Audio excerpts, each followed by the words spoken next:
Recording now. Hello, welcome everybody to Contemporary Issues class, September 5. We are in the fall finally and about to start up next week in our room.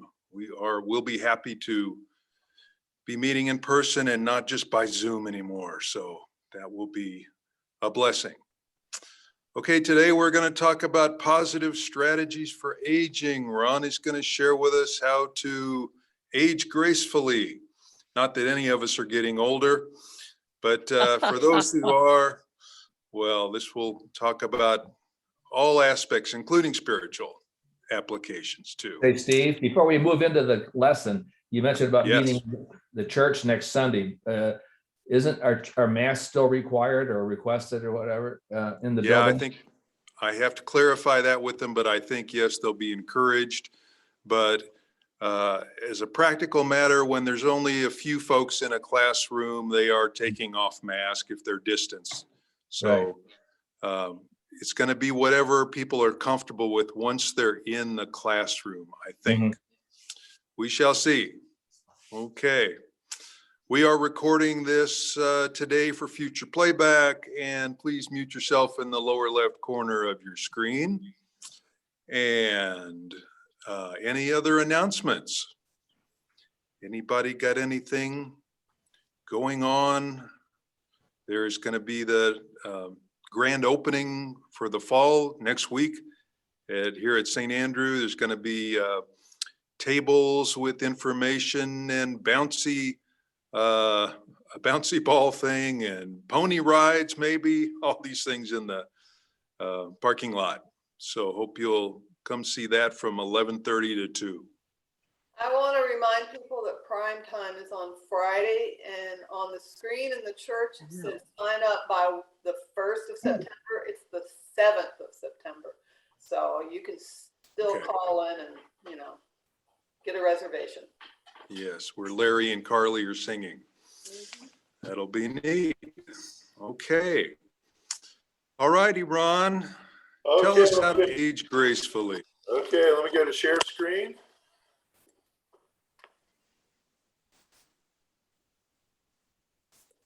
And can everybody see that? Yep. The Western scope of life. Yeah, that's, I think several folks in the class have mentioned that Pickles is one of their favorite comics, and Alice and I feel the same.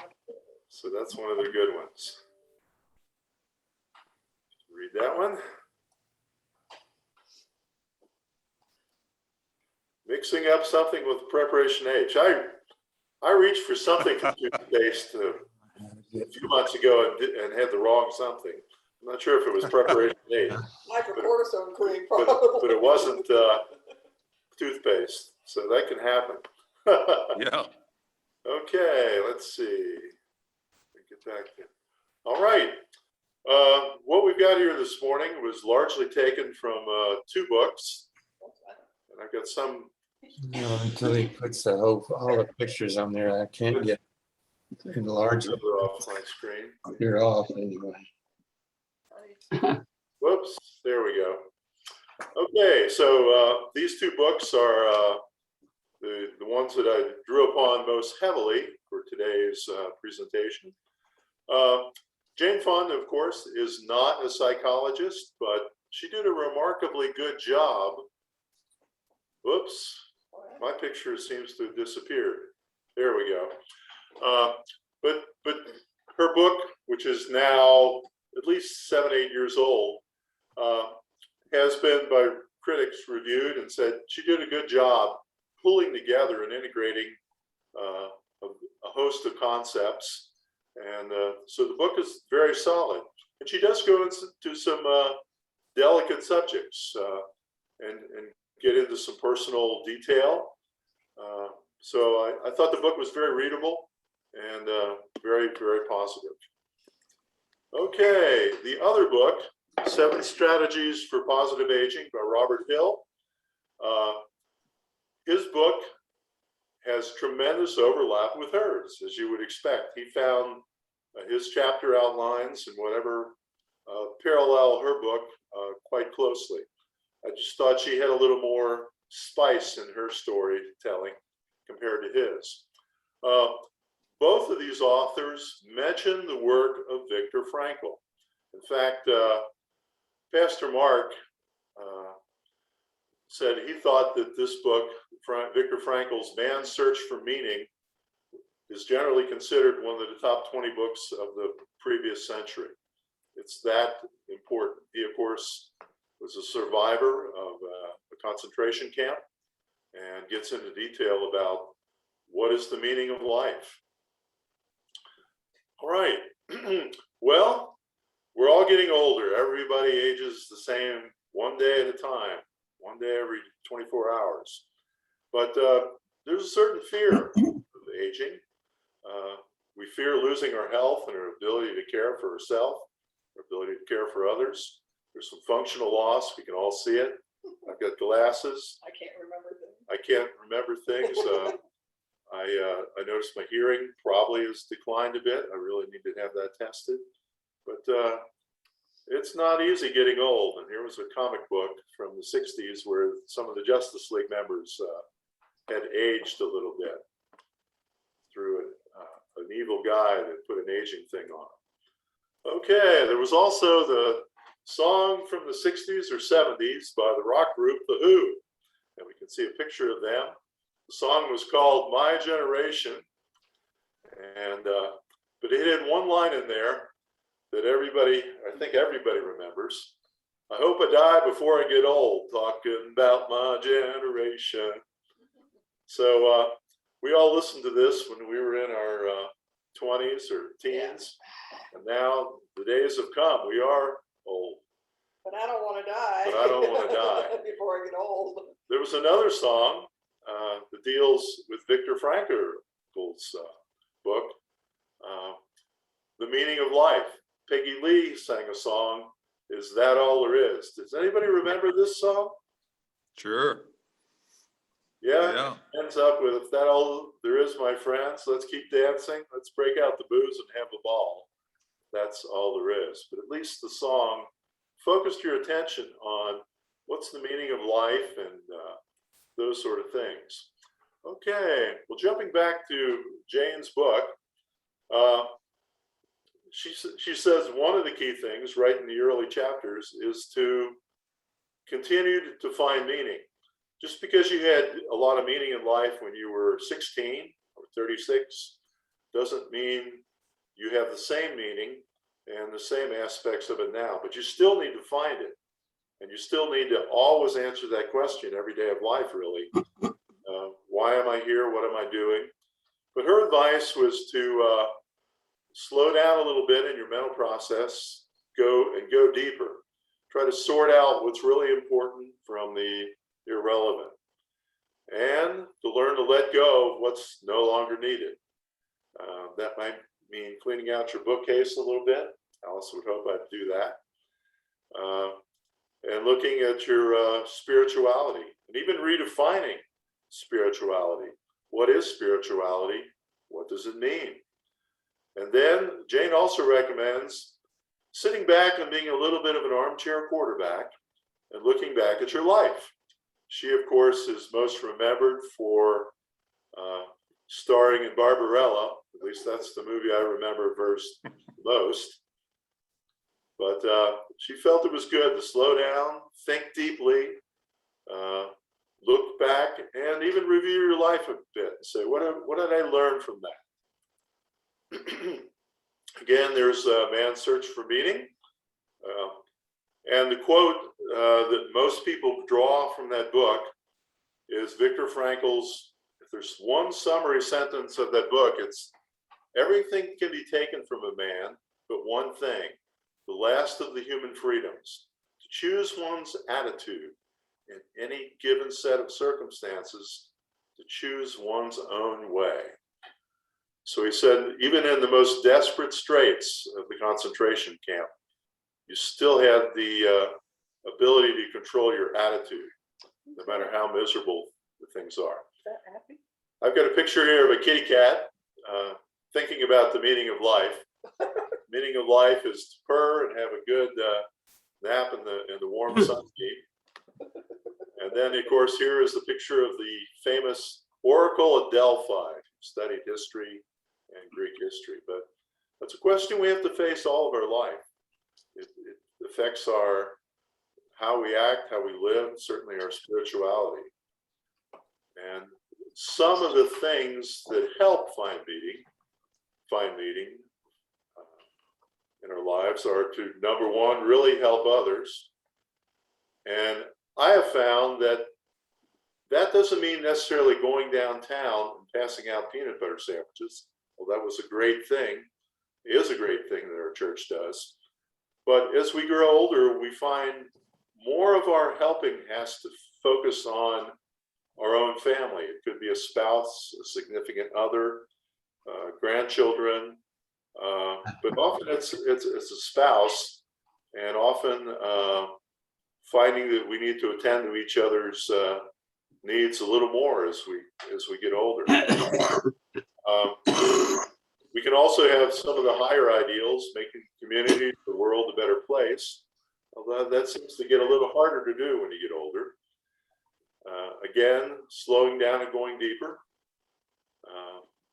We talked about the words in the last couple weeks from the song, "This Is My Father's World." In a way, that song helps us to look at where am I going? What am I learning? What am I seeing? That's from your lesson there, Steve. And then our spirituality, both its internal and external parts. Okay, more prime time. If there's a overall look at Jane's book, she talks about the 11 ingredients for positive aging.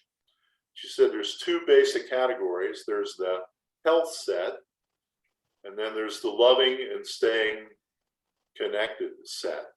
And then the health set is not abusing alcohol or drugs, physical activity, diet, learning and mental exercise, and medical care. And then the loving and staying connected, which is all the things that COVID tries to suppress. New people, volunteering, community connectivity. But we find as we age, particularly we have to pay more attention to the health set. Too bad our bodies have to wear out, need oil change more frequently. Things we have to let go of, that supersized French fries isn't something we want to have as much.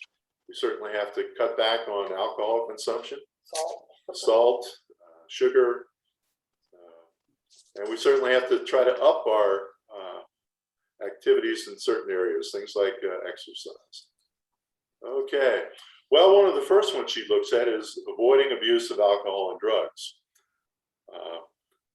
Drug abuse is not just a problem with the young, and the estimates are 4 to 9% of adults age 65 or older use a prescription opioid medication for pain relief. That's a pretty high number. From 1995 to 2010, so that data is a little dated, but even in this 15-year time period, opioids prescribed for older adults during regular office visits increased by a factor of 9. So opioids have become both a tool that can help and a touch of a curse on our society. Then, of course, there's cigarettes. Cigarettes are not as abundant in Colorado, at least in the circles most of us travel in, as they are back east. I noticed when we went to Cumberland Falls in far southern Kentucky. It's a little state park there, a very beautiful place, but I couldn't help but look down from one of the overlooked, and there were over 100 cigarette butts there at the main overlook, showing how prevalent smoking was there in southern and eastern Kentucky. They say older adults often reach for substances to cope with big life changes. Life changes, everything from retirement, grief and loss, declining health, or a change in living situation.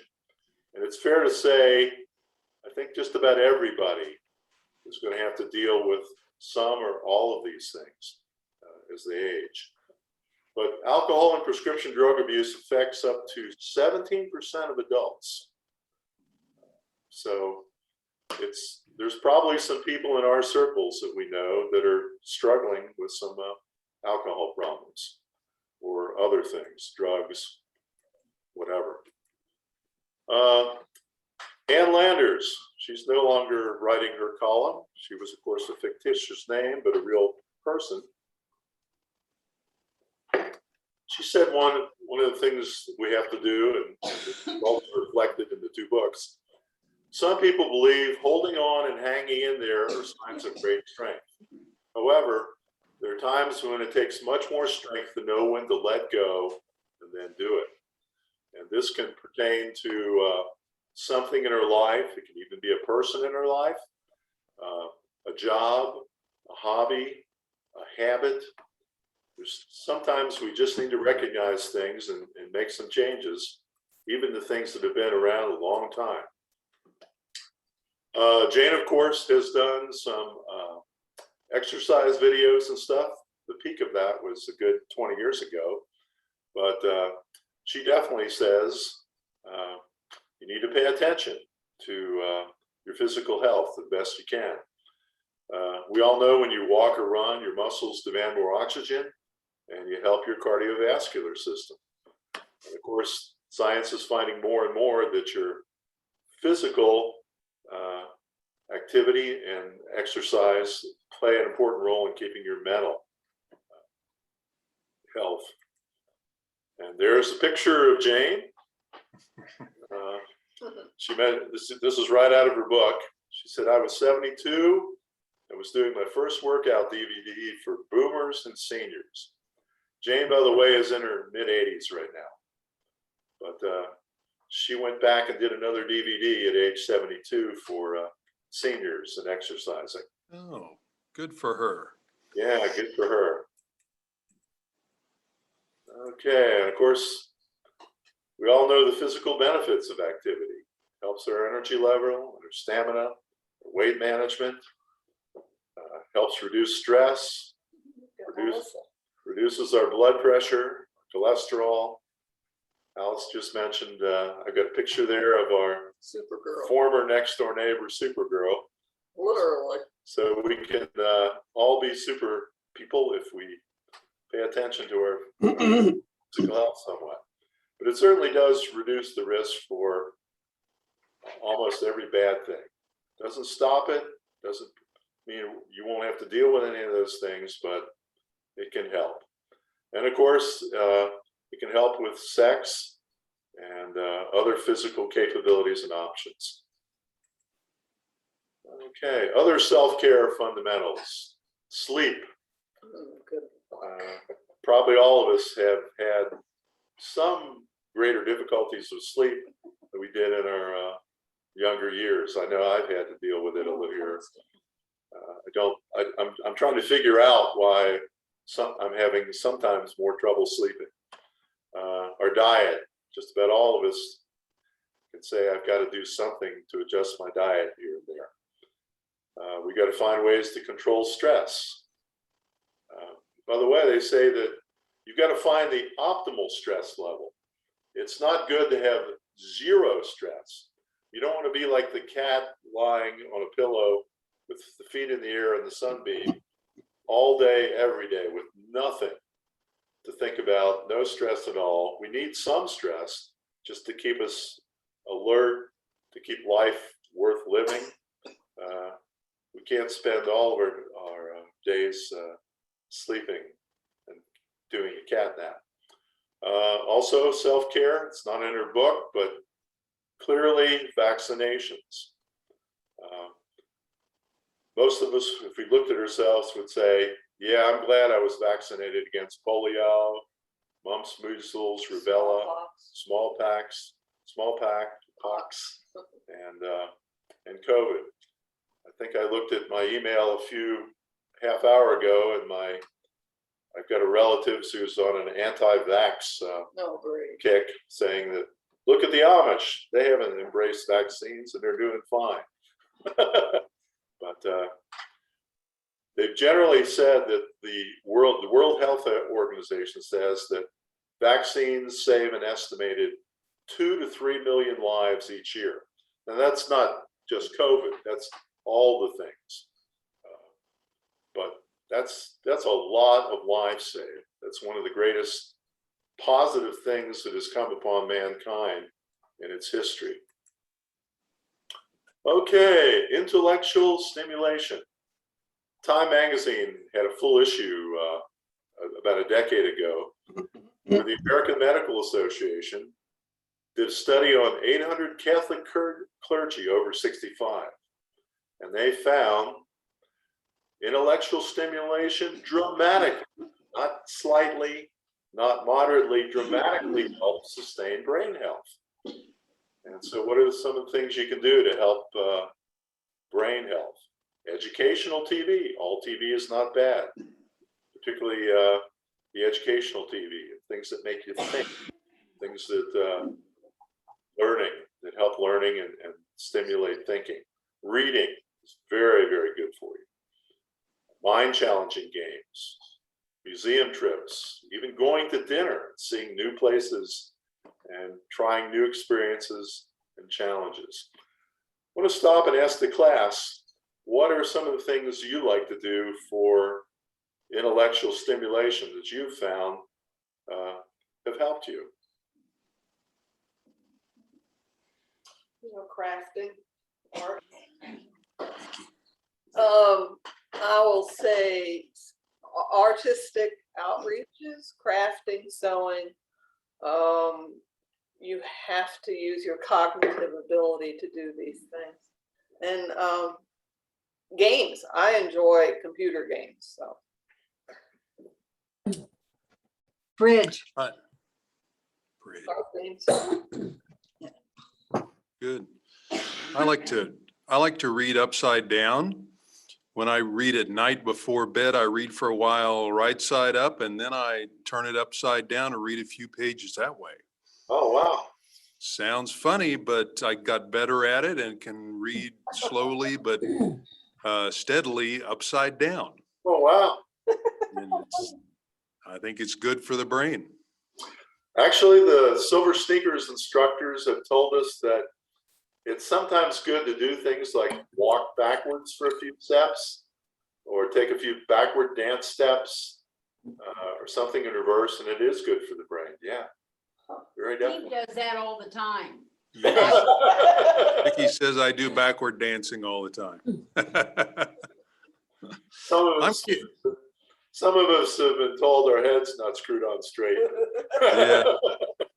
I'm curious if anybody on here does Luminosity or other brain applications on the cell phone.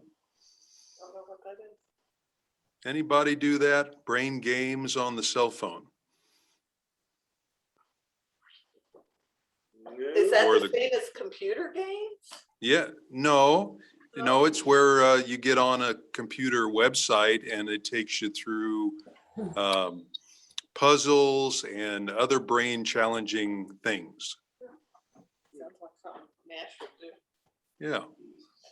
I just wanted to Right. mention an organization called OLLI, Osher Long Life Learning Institute. It is through the University of Denver, and it has 6 various places that you go to take classes. Right now, they're still doing them on Zoom.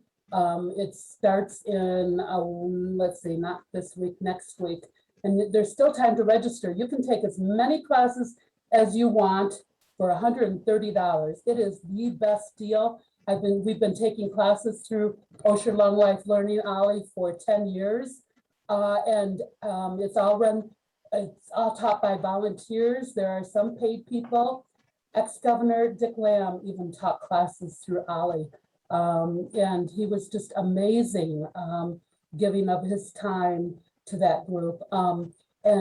If you want more information about it, let me know. You can just Google it, OLLI. But if you want to find out more about it, let me know, because I can't say enough good things about Osher Long Life Learning. And on the computer, it's just OLLI. is it mainly classes for seniors? Oh, Ann? yeah, and it's all senior volunteers. There's younger people, it's during the day, during the week. The classes are from 9:30 to 11:30 and 1 to 3. Most of them last 8 weeks. Some of them are shorter. We've even gone on a few road trips. We studied the Tau Society painters, and we went on a 2-day night to Taos with the group. I did a class on the Denver mountain parks, and we went and visited all these Denver mountain parks that you drive by on I-70 and don't think of stopping. We spent 2 hours with the guy who takes care of the bison on I-70. Great. They teach it, political, religion, a lot of World War II classes because of, our generation. I'm taking a class on gardening. They have classes on bird watching. Like, I'm telling you, they teach just about everything. Okay. Anybody that knows good TV performers, they'll often get you interested in a show with a grabber. When I say a grabber, when you introduce a TV show, they'll often say, tonight on so-and-so, and they show a short trailer, 10, 20-second scene to grab your interest. And in a way, we need to pay attention to grabbers and things relative to our interests and curiosities and follow through on them, because it could really make life exciting to find out new things. And of course, it's important to know your strengths and your weaknesses, and also to be cognizant that real learning nearly always involves some persistence and patience. Certainly, most of us know some of the more interesting things to learn and tougher things to learn take a little time. You can't just snap your fingers and it's all there. And of course, I'm always pushing the great courses out of Chantilly, Virginia. They literally have classes on everything. Well over 500, 700 courses available through the teaching company. Wanted to back up and ask people on the physical activity, particularly now that some of us, or maybe all of us, are seniors. Have you found any particular things that are better adapted to your physical levels now that you're a senior? Any particular magic bullets, so to speak? I do a couple of things every week, and they're both through Silver Sneakers and South Suburban. And one is wonderful workout and also a good social connection is the yoga class for Silver Sneakers. Okay. And the other is aqua or water aerobics. Okay. And it's yeah, fantastic. Okay. Wouldn't miss them. How often do you do the water aerobics, Lola? I do that twice a week, and it used to be 3 times a week before COVID. So I'm hoping that the schedule will change again and open up more. But yeah, that's twice a week. Then the other days, just go out on the trail and walk, and always see neighbors and friends there too. Okay. Sounds great. Yeah. Do you walk on the Highline Canal Trail, or? I do. You say the same patch. It's about usually a 3-mile loop, and I've been doing it on average of 4 times a week for 25 years. So someday I'm going to do the math, see how many miles I've got. Okay, so physical and mental activities are really good for us. And of course, learning to change and adapt.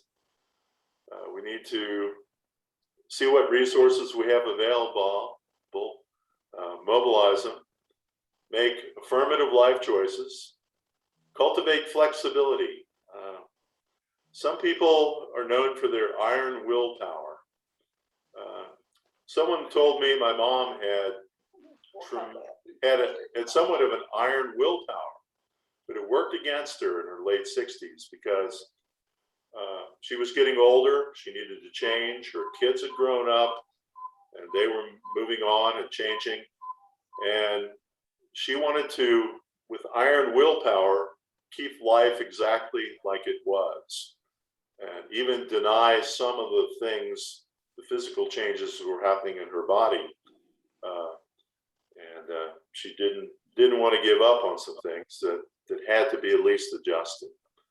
So there's a case where having tremendous willpower can work against you if you're not willing to change and adapt. And I think that's even more so as you become older, because we're all going to have to learn to adapt and change to some of the facts of senior life. Jane Fonda in her book talks about working on a positive attitude. She says these can be cultivated and should be cultivated. She said, try to surround your life, get people in your life that are more optimistic, that are more good-willed, that are optimists, that see life in a positive viewpoint. You really don't want to, you got to make sure you don't turn into one of these dwarfs from the Seven Dwarfs. I love that quote. I'm not grumpy. I'm just surrounded by people who are too happy. So we have All perspective. We have to all work on not complaining and being negative. We can even find ourselves drifting into it, complaining about our sports teams or something else. We really have to work on cultivating the positive. Don't look at the weeds in your garden, look at the flowers. And then, of course, there's a song I always enjoy, the song Crystal Blue Persuasion. It's got some words in there. Love is the answer. Just look to your soul and open your mind. Definitely a 60s. Talks about the vision of God, all of his children and every nation will be peace and good and brotherhood. You know, he was high on drugs. Yeah. Groovy, baby. But Jane said, part of the thing is learning to be wise. You don't have to be an Einstein. Some of the things we need to be oriented towards others more. We need to learn from our mistakes. What's the definition of stupidity or whatever? Doing the same thing over and over again and expecting different results.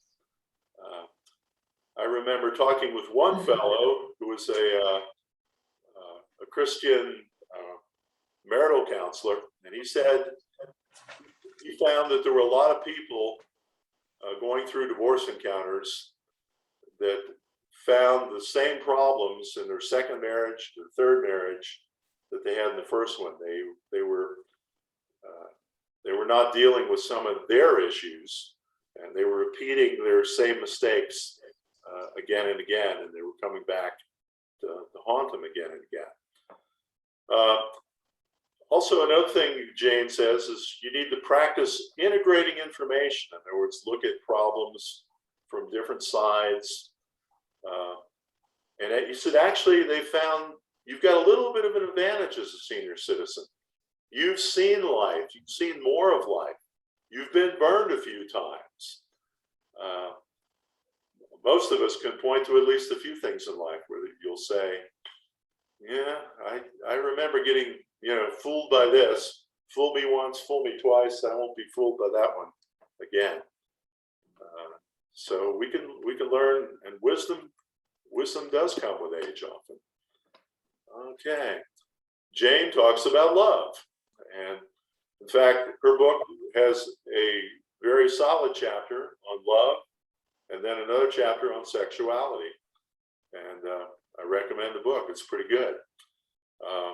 She talks about the primetime 5 tactics for love to try to reclaim romantic space, tell the truth. She also coins a term that I haven't seen in other books. She calls it individuation. And she said, particularly with women, Some women have married very strong people, and if they're not careful, they end up getting kind of controlled or dominated by that person. And she said she'd been married to a couple very strong people, and You're that one. had to learn to make sure she held her ground as an individual and not get consumed by the other. She also talked about cultivating sharing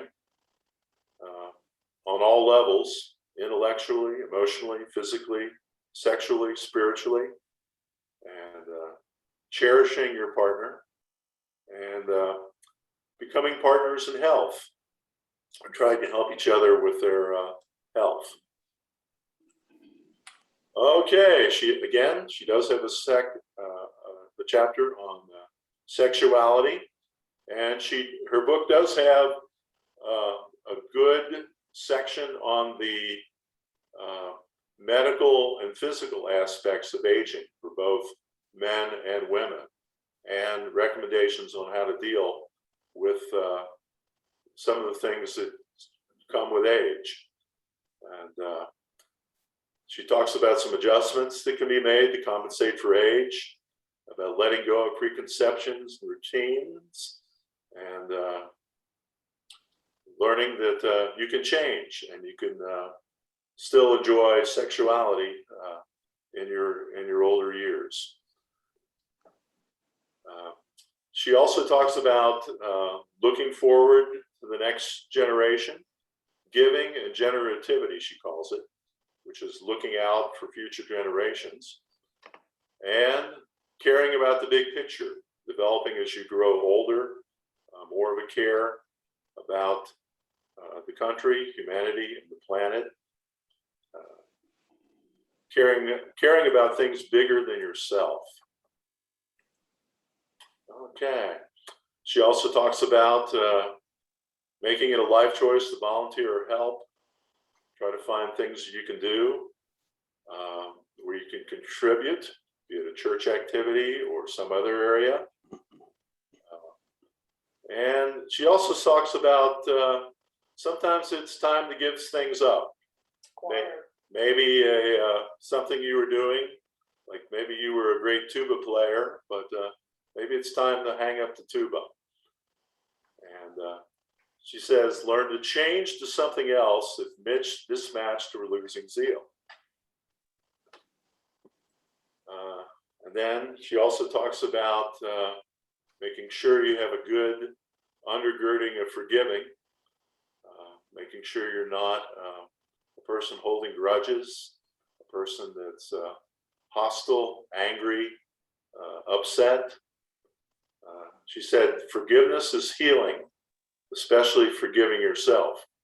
So she talks about learning to forgive not only others, but also learning to forgive yourself for where you've made some life mistakes. And again, if you do a full look at the span of your life, even the best of us, and I'm not sure I'm one of the best, but you have to look back and say, yeah, there were some things I could have done better and where I messed up some.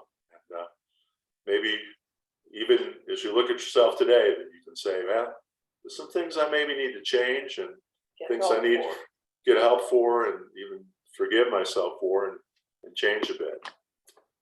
And a partner to that is gratitude.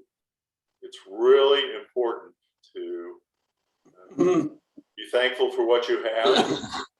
She said, keep a gratitude journal. Make sure you don't just see the bad things that happen to you in life, financial or physical things that didn't go your way, but to see the good things. There's a thing I remember. I was playing softball in Oak Ridge, Tennessee, and there were a couple men on base, and I was coming up the bat, and I take this mighty Casey at the bat swing, and I undercut the ball, and I hit a dribbler back to the pitcher. Okay. And of course, it resulted in maybe a double play, and I felt really lousy. But then I noticed on the other team, there was a kid who had been a man. He wasn't a kid. He was in his 20s, but he'd been born with a very serious deformity in his feet. And they'd done like 30 operations to try to get his feet back into some kind of shape where he could walk and do a little bit of physical activity. But after the game, one guy pointed out to me, he said, yeah, and I can't remember the person's name, but he said that person has worked for years to be able to play a little bit of softball and be able to do that. And then suddenly I realized, here I was bemoaning that I didn't get the big hit. And I realized how I really needed to look at things a little bit differently, that here was this young man who had overcome all this adversity just to be able to go out there and play. So I shouldn't gripe and complain about not having a great day with the bat. So gratitude. And Jane definitely points out that it's important to count our blessings and see the good things. And then, of course, facing the end of the trail, there's a Calvin and Hobbes cartoon. Calvin says, I wonder where we go when we die. Silence. The tiger says, Pittsburgh. And the punchline, you mean if we're good or if we're bad? Okay, well, I've talked a lot. Let's get back and get some real comments from the group here this morning. As you look, have you learned, let's go back to looking back on your life. Have you ever done a rewind and a look back on some things and studied it and said, yeah, I really messed up in this area. And if I could do it again, I'd make some big changes. Comments from everybody, and I'll stop to share. Go ahead. Ron, Go ahead. Yeah. this is Vicky. I think that a real aha, I've had two actually. One of them was when I ended up as a single mom back in the early 80s. And I was forced to step back and look at my life and kind of evaluate at that point in time what I did have and what I needed to do with it. And I remember distinctly thinking, well, I may not be somebody's wife anymore, but I'm still somebody's mother. And I've got to just take that, which is what I have, and move forward with it and do the best I can with what I have, with what resources I have, you know. And at the time I had to work, but I had my parents and a good community of people around me from church. So at that point in time, it was one of those things where I was almost forced into a change.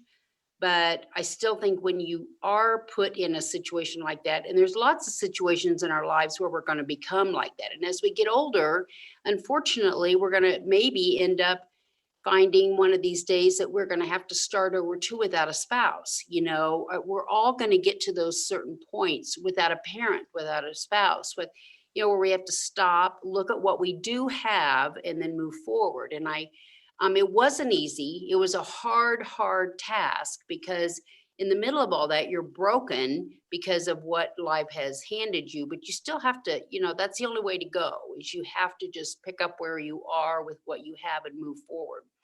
The other time has just been recently for me, and that is turning 70. I kind of thought about where my mother was when she passed, and she was 85. So I kind of am looking at life at like, okay, well, I'm 70, she was 85. So feasibly, I've got 15 years here. So what am I going to do? You know, what am I going to do with that 15 years? And where do I want to go? Where do I want to be? And so I just have started marking off the bucket list, you know, and as long as you've got the good health and the wherewithal, get busy, do it, you know, because we're not going to get it done just sitting around. And this isn't, I mean, in a way, life handed it to me. You know, I didn't choose to be 70. I just happened to be there. But you just have to stop, look where you're at, and then go forward, you know? So, so for me, those are two times in my life when I feel like I've had that.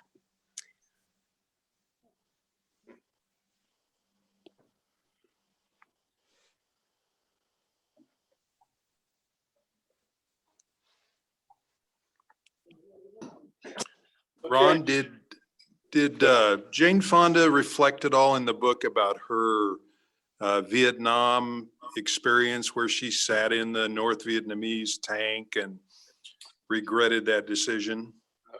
She does mention that in her book and said, yes, she does regret.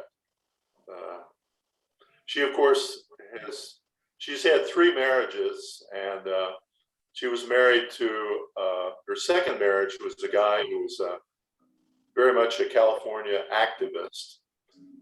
In fact, he may have been a congressman or a congressional aide, but she got involved in a lot of civic political activities, including that one. And yeah, she has some regrets in that regard. On the other side of the coin, she mentioned she's done some other things, some philanthropic and whatever activities that she's felt very, very, very good about. So she was pretty honest in her book. She doesn't put herself on a pedestal. She acknowledges she's made a lot of mistakes. Everybody probably knows she's still doing a TV show too called Grace and Frankie. That is about in its 3rd or 4th season. She and Lily Tomlin are ladies in their 80s who are feisty and living in Malibu.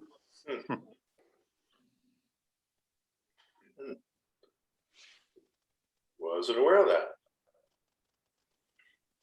That's raunchy. Tell them it's a little raunchy. Vicky says it's a little raunchy. It's a little racy, as so many of the shows today are on cable. Yeah. But it's kind of fun. Also, it is fun. Yeah. Also, Vicky and I are watching one with Steve Martin and Martin Short, who are in their 70s. It's a new series, a 6-episode series where they investigate murders in their New York condo building. And it's on Hulu. And it's kind of cute.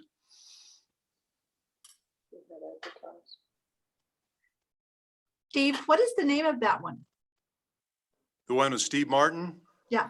It's called Only Murders in Our Building. Okay. I think I'd move out of that building. Yeah. Yeah. But they were pretty funny. They're good together.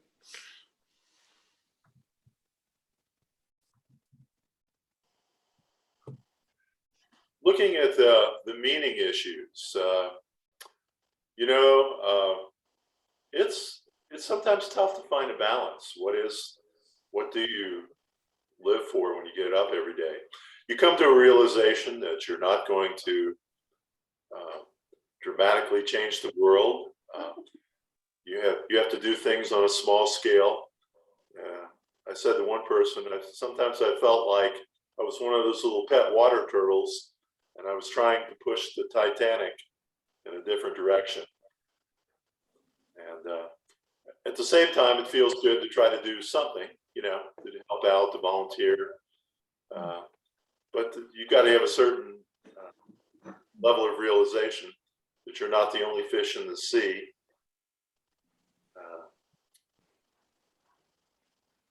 So that's always a struggle. I have a little criteria. To me, what I ask myself every day is, did I just make any difference to one person that I got out of bed today?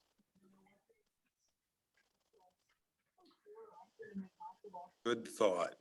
Yeah, I'm I also like that. convinced as you get older, your primary focus probably is going to be more and more on your partner in terms of helping. And that's got to be one of your key goals. It's helping just within your own family. Exactly. That you'll be able to do less and less probably as a community activist, and you have to do more and more. And the job of encouraging, helping, and loving your spouse has to take a higher and higher priority as you grow older. So I can make that honey-do list longer? Yeah, yeah. As long as it's easier, I can't lift as much. Wait a minute. I get emails Good. from Mark, and I just noticed recently they have a special one for volunteering in the Denver metro area.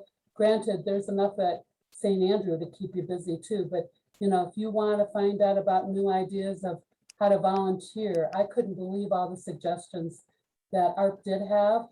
And I guess I would just encourage people, you know, for traveling especially, it's, you know, been difficult with COVID, of course, and still it's, you know, not exactly back to wherever, but to do as many, you know, trips and whatever. Paul and I did quite a few, but, you know, now we just downsize and hey, a day going to the mountains is wonderful, you know, and you just change, you know, you can do things, but you have to do them in a different way as you age too. And I think people need to look at that and, you know, hey, yeah, we can't get on a plane and go to Europe anymore together, but we can take a class through Ali about travel, or we can just go somewhere on the Front Range. You don't have to go 2 or 3 hours down I-70 to enjoy the mountains. Golden Gate Canyon State Park is a wonderful place. We got married there, and you can go see the Aspen without seeing all the cars and brake lights on I-70. Okay. Was it up at Panorama Point? Yep. Okay. Oh, yeah. Now the view isn't as good because the trees have grown. 44 years ago, the view was amazing. But the trees have all grown. We go back there quite often. And the park has gotten a lot more popular than it was when we got married. But, you know, there's places right close to home, you know, that you can find, you know, without driving quite so far.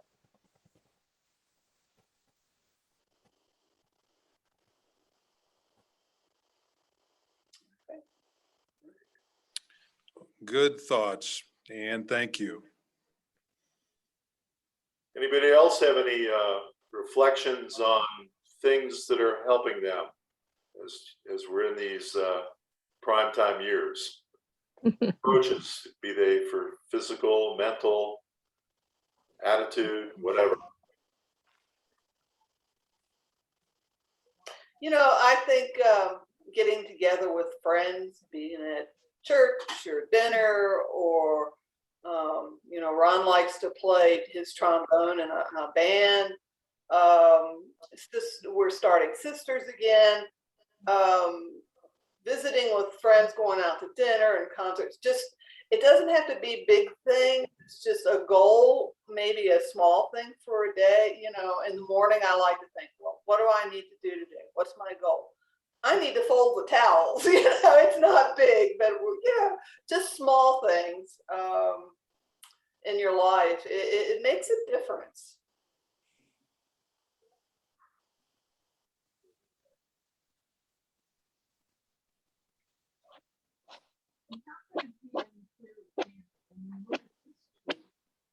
Just can't hear.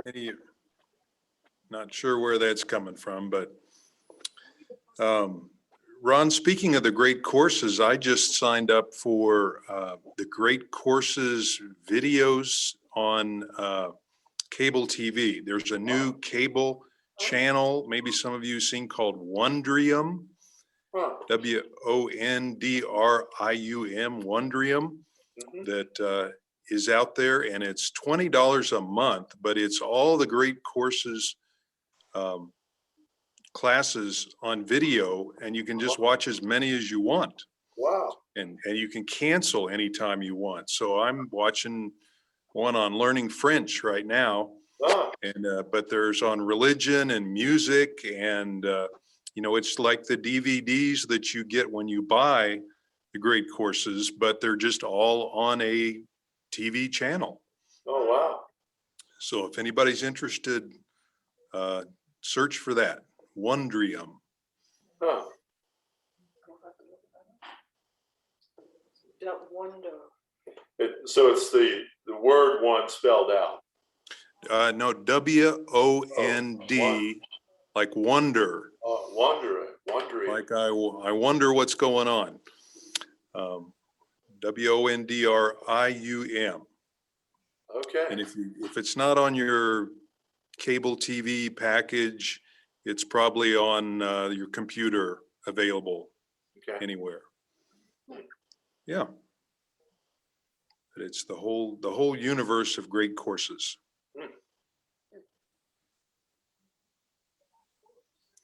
Well, great book, Ron. Thank you so much for another good presentation.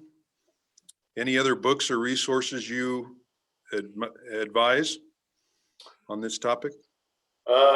There's no single magic bullet, and you've really got to cover the whole spectrum. It's certainly, you can't just pay attention to one part of aging. You got to look at the whole spectrum: social relationships, mental challenging, physical challenges, all of it. So, How about technology challenges too? If anybody knows somebody that can lead a class with us on just talking about our phones and computers and TVs and how, as older folks, we deal with that, please let me know, because we want to have them in class soon. Answer our questions. Okay, thanks again, Ron. It was a good hour. We will be in class together next week. I don't have any specific presentation, but Rev Jerry is going to come in and just talk with us a little bit, our pastor discipleship, and we'll just kind of socialize and see how folks are doing and talk with Jerry for a while next week. So if you can come to church and room 251 at 10:30, we'll be here. okay. Okay. Thanks, everybody. Take care. We'll see you next week. Thank you, Ron. Thank you, Ron. Thank you, Ron. Bye-bye. Bye. Bye.